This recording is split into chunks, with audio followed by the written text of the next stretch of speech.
I'll thank everyone for coming to this conference, participating in the way that you are. There were some very wonderful sessions today and the workshops yesterday, but also I want to express to some degree that I am humbled to be here participating, because I am a law professor and I do not have the expertise that many of you have in your studies and in your research in teaching and learning. But of course, being one of the financial sponsors of the conference, I thought I could write myself into the program in a prominent way. I hope you don't mind. It's one of the privileges of, so that explains why I'm up here with people like David Carlis. Okay. Yeah, it's okay. Thank you so much. Yeah, all right. I hope you caught some of that. Now, two themes that David mentioned that I'd like to echo is his use of the concept of learning-oriented assessment, and I agree with his interpretation of it and his use of it, and I have adopted that kind of thinking. I also want to pick up the point that he made about making learning the priority, the first priority of assessment. And to me, that's what is meant by that's what is meant by assessment for learning. And if you're not hearing me, just say so. So on that screen, I want to emphasize that, of course, assessment has many functions, as you know, but this conference is not about that. It's about assessment and how it can be used as a tool to advance learning. Once we think about assessment that way, I think it changes everything, and it returns us also to the model of constructive alignment and putting assessment perhaps as the first item on the agenda when designing curriculum. If we have the assessment right, the students will learn in the right way. I'd like to think of it as assessment as an educational moment. As a learning moment. Assessment should be an opportunity for learning. It shouldn't be merely an event whereby you are evaluated and told whether you've learned much or you haven't learned much at all. Of course, it serves that function, and there's a purpose for that, but that would be, I think, a great disappointment, a missed opportunity if assessment was not used for other purposes, and I think that learning, naturally, is one of those. Now, I teach in the law faculty a couple of courses, and one of them is taught to a group of about 300 students. That's the size of the cohort from year to year. Actually, last year there were 500 of those students because of the double cohort, and this is no way to teach. This is no way to learn, and this has to be examined, and I'll probably change things again next year. But I want you to understand that when you are having to, design teaching and learning for such a large group, and a group with high expectations, professional aspirations, to so many of them, a lot is expected of you, and I think it's right that it is. If we are going to take assessment seriously as a learning event, and the reason is really all the more so at university. In formal education, in my view, assessment is the driver, to a large degree, the driver of student learning behavior.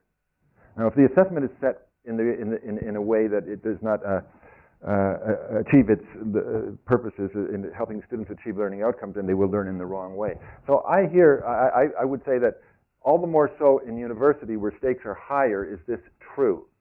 Assessment is a very big influence on student learning behavior. And I made this joke. It occurred to me that, of course, there are other motivations for learning.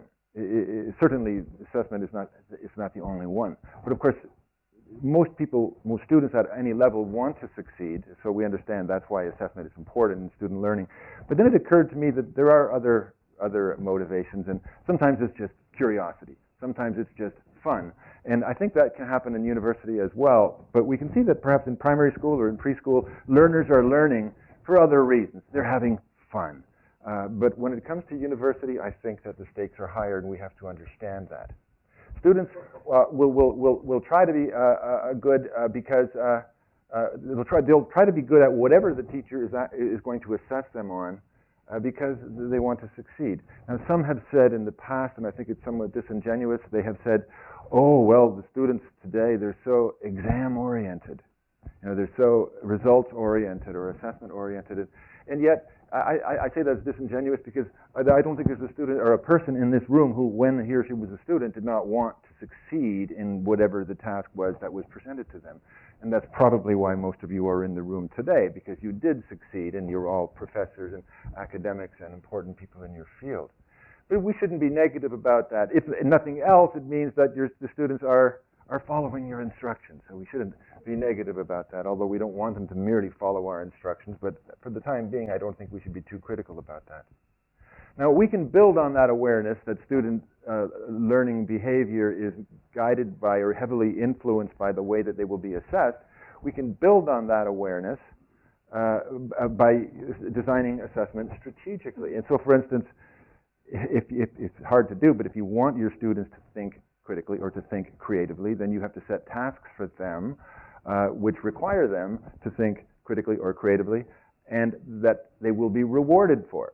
This is why assessment is actually the theme of this conference, because it's the reward. It's the acknowledgement to learners that you have succeeded or you have not. So we must try to do that. It's not easy, and it may take you in your assessment task design outside of conventions, maybe very far outside of conventions, if you're going to take this seriously. Or you can do what most teachers do when they design their curriculum, and that is repeat the experience that they had as students, because after all, it worked for me, it would work for these students today.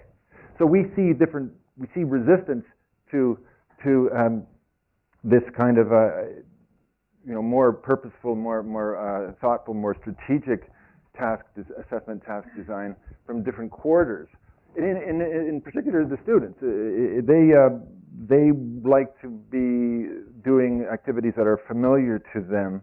And this is a problem I know that many of you have written about and have spoken about, where you have the lone wolf, the innovator, doing certain things in his course, but no one else is doing it. And therefore, the students feel uncomfortable there. They know that they have to get through this course because that's the way he does it.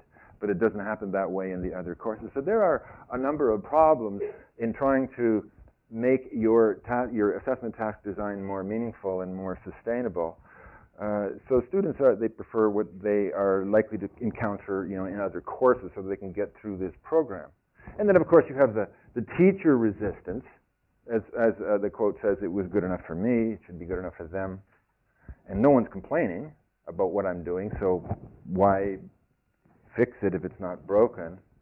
And besides, the extra work that's involved, it isn't really justified in the minds of a lot of teachers. So this is very real, and of course, to some degree, even the program and the institution put up these obstacles. The institution wants things to move smoothly. They want it to move in a recognizable way, elegance over and form over substance, and consistent results, reliable results, results that can be explained to the constituents, to the parents, to the students, to the community. And so I think by and large these are forms of resistance that we have to acknowledge. But nonetheless, I say if we believe it, if we believe that learning should be the first priority of assessment, and I say that for many reasons, but we can't go into all of it. But among them is the fact that assessment as a sort of in terms of reliability is not that impressive. Much of the time, studies have shown, and many of you have conducted such studies, of how the same piece of work can be examined by this teacher, examined by that teacher, and the results are all different. So we know that, and given the failings of the evaluative function of assessment, then let's make something of it, and that should be that it can be a learning opportunity. And we might even sacrifice something in the way of reliability there, because the more meaningful the task that you're setting, from a learning point of view, probably the more difficult it will be to assess, consistently. There will be a higher degree of subjectivity. And you might get even more student complaints. It's possible, but at least the learning will be more meaningful, more sustainable. So that's why I think we have to take the plunge.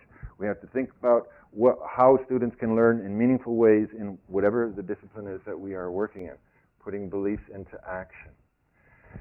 Now, what I'm going to do for the remainder of my time on the stage here is take you through one form of assessment that I introduced a few years ago. It's only one of many, so I don't want you to think that this is how law students are assessed in my courses, or this is the only way that they are assessed. But I do want to give an example of what I was just talking about. But in the meantime, on the screen, you can see a brief description of how, generally speaking, students are assessed in law around the world. It's consistent around the world, around the common law world, including the United States. That is, it's a puzzle as to why it remains this way, given that no one has ever put up a defense for it. But because we all went through it, then we all repeat that with our students. So there's a heavy emphasis on the examination, on the final examination, and it is designed in that way. It is a question that is a bit of a brain teaser. It's a narrative that the teacher invents in order to cover all of the issues, or most of the issues in the course. And of course, it has to be compressed into a single paragraph or on a single page, so you can imagine what it looks like. It's very strange. And many things happen at once. As one of the students once remarked to me about that kind of a question, she said, in her reply on a questionnaire, she said, everything seems to happen at once in the problem posed. Of course, in life, it doesn't happen like that. In life, in the sorts of problems that lawyers will cope with, it is probably one thing that happened. A man fell from the building and was killed, and his family needs legal advice as to what action can be taken. But the teachers, nonetheless, like to do this. And then you might ask, well, if the teachers are going to do that, then of course the students are going to become good at that. They're going to do their best to become good at that. But then, will that be of any use to them once they graduate? One thing you can be sure that a lawyer is never asked to do when he's working as a lawyer is to answer a purely hypothetical problem. You don't have a client come into your office and pose a hypothetical to you. So one would wonder, even on that simple basis, why it is that this model is used, but it's used. And then then there is something else that I've written here, which is the value of learning by doing rather than by listening. Now, of course, this very format that I'm using right now completely breaches that principle, but you'll bear with it for the time being. And so, if listening and reading is what students do, then we examine them in that way, I think that there's very little opportunity for deep learning, and that seems to be the experience of students, and that it seems to be how they feel once they go out to work. The refrain you hear from students recently graduated now working is, gosh, it's nothing like law school, that's for sure. And then you think, oh, okay, well, it wasn't meant to be law school, but law school's not meant to be the profession, but on the other hand, the disconnect is so great that you wonder what they were doing. And this is, of course, fostered a huge flurry of legal education reviews around the world. And never a year goes by where there's not another review of legal education launched somewhere. And I think we're having another one very soon here in Hong Kong. This year or next year, Wilson is here. He would confirm that. I'm sure Wilson is here. Maybe. Am I right? There is another legal review underway. And they seem to go nowhere because the same people are running the reviews, and then they sort of come back to the same things. We need to get students to do things. I mean, of course, they have to learn the text, they have to learn the doctrine. We have to bear in mind what it is that they're expected to do once they graduate. But if we want them to be deep thinkers, creative thinkers, critical thinkers, we have to set up tasks for them, and they must be given the opportunity to understand how those tasks operate, what is quality, and how they can go about doing it. And then if you design it in an interesting way, they will do it. Why will they do it? Well, they'll do anything if you're going to assess it, if you're going to give it weight. But this is the thing. We have to ask them to do the right things in order to make this a worthwhile approach. So now, I actually should probably go back to those photos.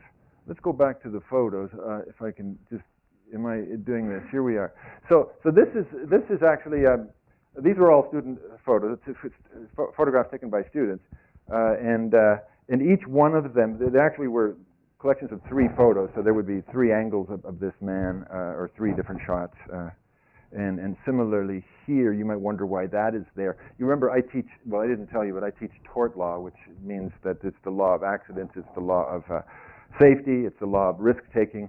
And in here you can see, the light is red, people are walking, they're stopping, the bus is there, Students identify this. Here, in Hong Kong, minibuses, seatbelts, they are now provided, they are required to be worn by law. Does anybody wear them? Do you wear them? You do? Oh, thank you so much. That's what I ask my students about that, and I tease them, and they say, well, I'm sure as law students, of course, you all wear the seatbelts, don't you?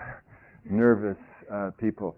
So this is a photograph. There were a few of them taken by that student to demonstrate a point here. And when they take the cluster of photographs, they're also required to write a legal analysis with reference to all of the hard legal doctrine that they have been learning in their readings and in their tutorials and in their other exercises. Here, a typical Hong Kong situation can be examined from multiple perspectives. The risk that the person is taking by the scavenger, pushing carts down the road, risks to herself, risks to others. Why is it this way? What is the social dimension? Students have to also write about the social dimension in doing this assessment, not just about cases. Here, you recognize this place? Those of you from Hong Kong, you would know this place very well. It's the flyover that enters the Centennial Campus. And, of course, there's a safe place to walk, and then there is the place where we in Hong Kong find it more convenient to walk with the cars. So the student would see that, and then can deconstruct it, really tell the story, the legal story that is happening there, what the liabilities would be, and on both sides, both those taking the risk and those who are going to knock the pedestrian down. So let me go back to where I was. These are the photo essay instructions. Now this is to recall what David said earlier about the value of student choice. When a student can choose the work that he or she will do, he or she will take it very seriously, will be committed to it. Having made the choice, there's a sense of ownership. And here, too, there is choice. So students are not obliged to take up this project. They can do something slightly more conventional, or they can do this. And you can see the description. There's a little more on the website, but this is really it. It carries so that you're not alarmed, especially the lawyers among you. It carries only 10% of the course. This is a year-long course. So if you're not a very good photographer, if you're not very artistic, you're not going to fail the course. But you see, I just want students to observe the world around them and think about it in terms of the discipline that they are studying. This could work in almost any discipline. This could work more obviously, one might say, in architecture, or I would say in education. You see the playgrounds, you see all around you when you walk out there opportunities for education, for learning. This can apply to, I would say, to psychology, to philosophy even. I put this to a philosopher one time, and he wondered how that could be. But to me, I think especially in a city like Hong Kong, when you try to navigate through certain crevices, Kafka comes to mind. So does Kant. All sorts of philosophers are out there, and if they're not out there, if the curriculum, the philosophy curriculum, cannot accommodate them, then I would very much wonder what is the relevance of the philosophy curriculum at all. I think all of what we are learning should be in some way connected to the lives that we live, that we lead. So I asked them just walk and find a place. They have 2 months to do this. So there's not a lot of pressure. In September they're given the instructions. Do it for, submit it, your final product. A lot of them find that they think they've done it because they've found they've really discovered something. Wow, this is a real story here. And they'll take the photographs, write up some analysis, and then a few days later, riding the minibus home, they will see something better. So they will repeat this, and this is a value in, I think it has come up in some of the workshops, some of the presentations this morning about the value of habit forming. How can we talk about lifelong learning and independent learning if our assessments are one-off? You do it once, hand it in, that's it. We need students to be repeating that learning activity, improving upon it, self-regulating, and this can accommodate that, all in a fairly fun context. Everybody has a phone. everybody, which these days have cameras, so there's really no problem asking students to do it, and they take to it. In a moment, I'll let the students speak because I have some slides that which will allow the student voice to be heard. But just to summarize some of the features, and this also comes back to some of the points that David made in his presentation.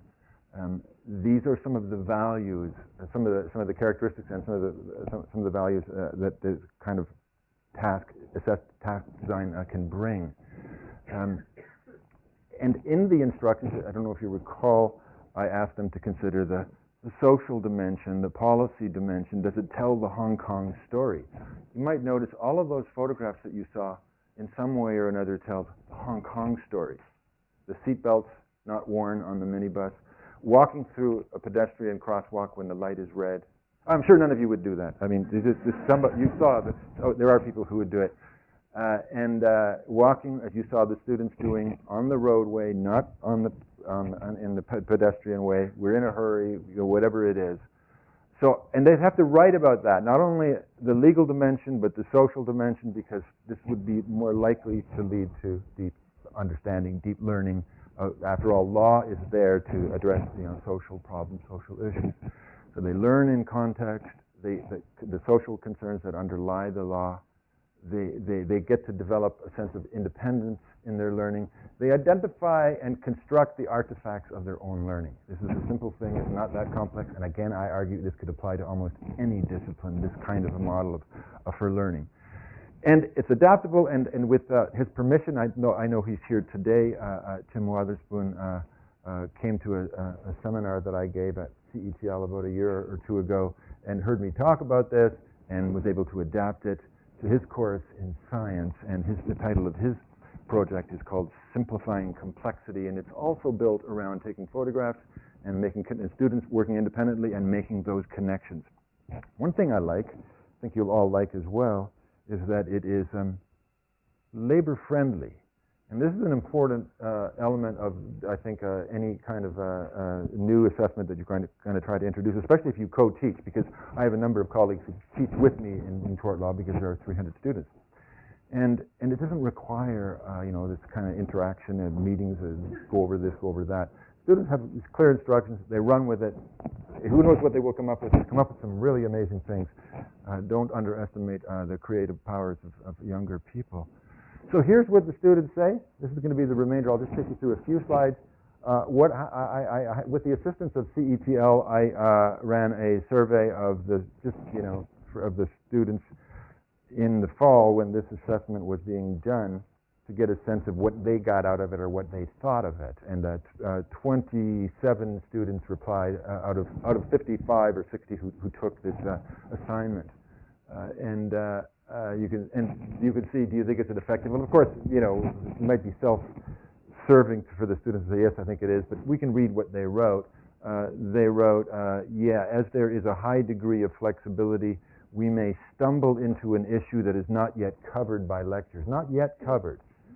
Sometimes we would make wrong observations because of our unfamiliarity with the material. Now, this highlights an important feature: independent learning on your own, sorting it out, not waiting for it to be covered in the lecture before you have any responsibility for it.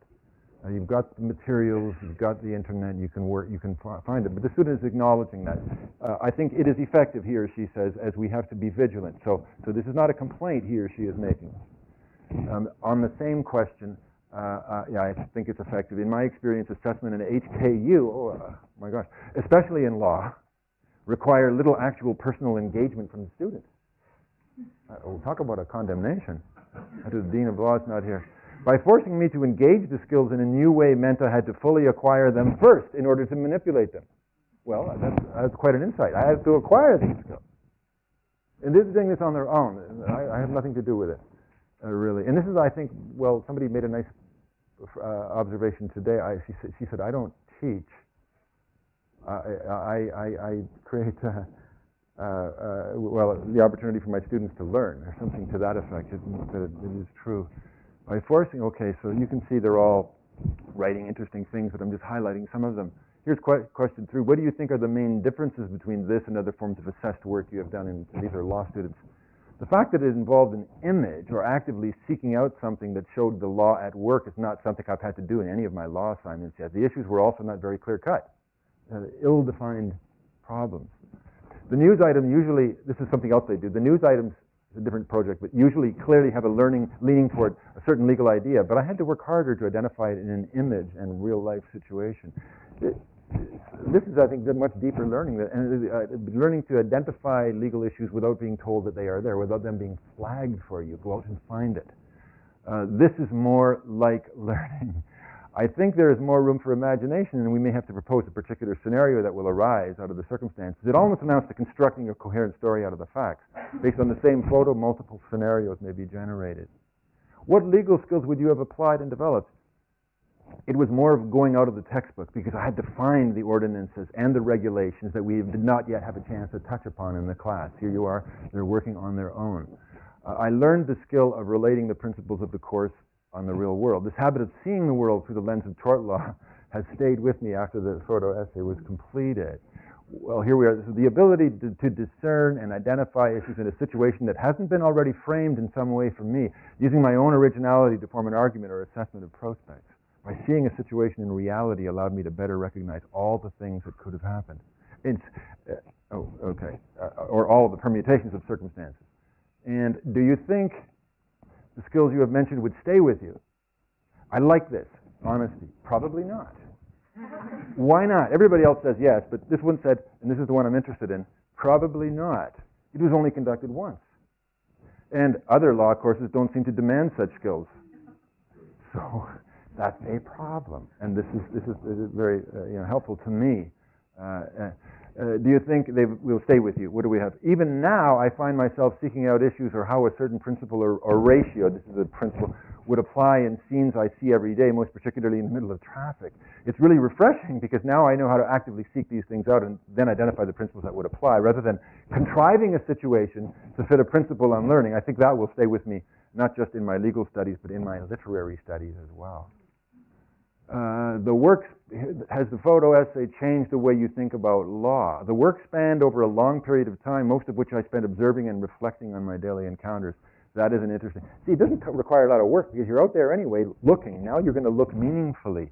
Yes, as I mentioned above, I used to think that what I learned was far from my daily life, but this assessed work changed my opinion. I feel myself more useful and to be needed now. Would you recommend this assessment to others?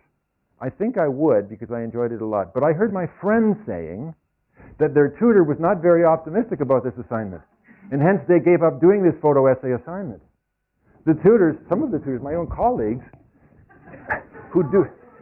said to them, it will be hard to get a good mark.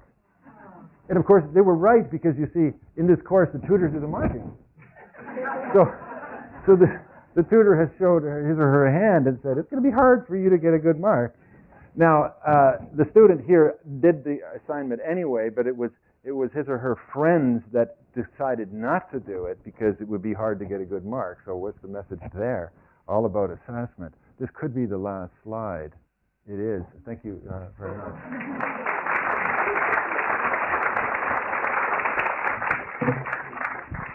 Thank you, Professor Callas and Professor Glofcheski, for the keynote speeches. I think we have some time for Q&A now. Please raise your hand if you have a question, and I will pass the microphone to you.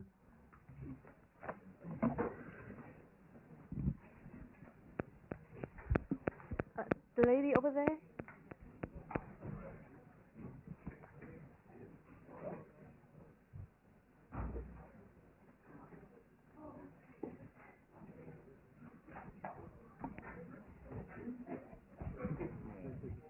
Thank you very much to both of you. I have a question to Rick. I was wondering, what kind of feedback did the students get of these projects, and how were they graded? Yeah, these are the questions for this conference, actually, aren't they? Now, they do well on this sort of work because they have, self-selecting those who really feel confident about it, choose it, and they do well. Here, we don't mark to the bell curve anymore, and so most of them get something a very strong grade. Very few of them do poorly. There is the analytical part. They have to know their law. It isn't just about taking interesting photographs, but it's about subjecting them to, the usual doctrinal analysis that we expect of lawyers. So, but they're for the most part up to the mark. They have rubrics. First of all, there are exemplars from previous years. Secondly, there are the rubrics, and there are the characteristics of what make a good project. I do this in all of the assessed work that they do. So just following good practice, I hope, by having exemplars, having rubrics. And I even post on the website in advance the mark sheet, that is, what the tutors will use and what the criteria are for the various aspects of creativity or legal application of law to the facts, identification of the relevant facts, the social policy, what's happening here. Because I want them to tell the Hong Kong story, what's happening here. And so we don't have cricket balls, landing in somebody's garden. That's for the UK or some other place. Here we have, more sadly, parts of balconies collapsing onto the pavement and people being injured or killed. Those are the sorts of things. So I want them to do that. I'm probably answering way more than what you've asked. So there was another question, but was that it? Oh, feedback. Feedback. Oh, yes. Feedback from students. No, how do you give feedback? Oh, how do we give? Oh, yeah. Well, you know what? That's a question. Yeah, this has been on my mind this morning. Now, there is this tendency, and to believe that feedback is necessary, or that we must engage in feedback physically or formally. But I'm of the view that a well-designed task doesn't require much or sometimes no feedback, because the students become so familiar with what is required that they improve upon it themselves. Now, they do get feedback. They get written feedback. The paper, what they provide is written. I just mentioned the mark sheet, which has the various rubrics and the characteristics. Written comments are placed in there, and they get a grade, and this is returned to them, and then they have the opportunity, if they want, to visit with their tutor and discuss it. But very few of them take up that option because they are very busy. After all, they're law students, and they've got other things to do, so they're not about to be knocking on your door to have a feedback session. But I'm of the view, I think I think that feedback is vital, but there's this danger of students becoming teacher dependent, where they always need to be told, or they won't believe it, or they won't evaluate it themselves, they won't face the truth. They want to take it up with the teacher and then get something from the teacher, but as we know, this is often not utilized in a meaningful way by the students. So whereas certain kinds of work, I think formal feedback is more important. Some of these, like I said, labor-friendly, not labor-intensive. Let the students run with it, and then try to design tasks like that they can do over time and they can be happy about, and they're learning on their own. Thank you for participation, but I'm afraid that this has to be a last question.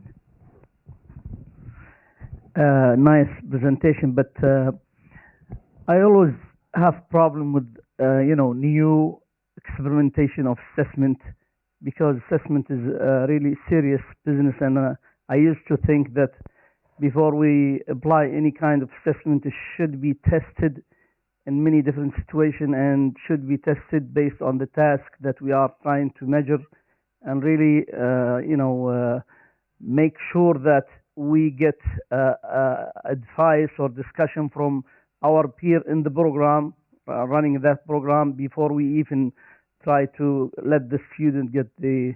This is my opinion, but I would like to hear from you. Was this discussed in the program and agreed upon? And yes, thank you for your question. It's a very good question, and to some degree it highlights the difference between someone like you, who's a scholar in learning, and I think you're a psychologist, am I right? And someone like me who knows nothing about education. I've said this. I've made this joke before because actually in the discipline of you go to the physics department or the whatever other faculty, you know, they're all teaching, but if you ask them something about learning, they wouldn't know anything, and they would be the first to admit it, you know, if you start to actually put questions to them. But so I don't really mean to say that I don't know anything about education, but I don't know there's a lot that I don't know that a lot of you know. But thank you for the question. I never run a new assessment without firstly doing a dry run. And so this assessment, for instance, ran on its own without carrying any weight the first time I did it. And then I took student feedback to see how it worked and what did they produce. And I saw how it worked. And that photograph, the very first one you saw, the man on the scaffolding almost in a crucified sort of position, which is, you know, metaphorically like what the student could point out in her analysis was the best photograph in that dry run. But it worked, and so then I decided, okay, well, let's go with it and let it carry weight, but you don't have to do it if you don't want to. Now, as for the achievement of outcomes, and here we have another issue, I'm an adherent of constructive alignment, and all of my assessments abide by that principle. But on the other hand, I wouldn't take it too seriously.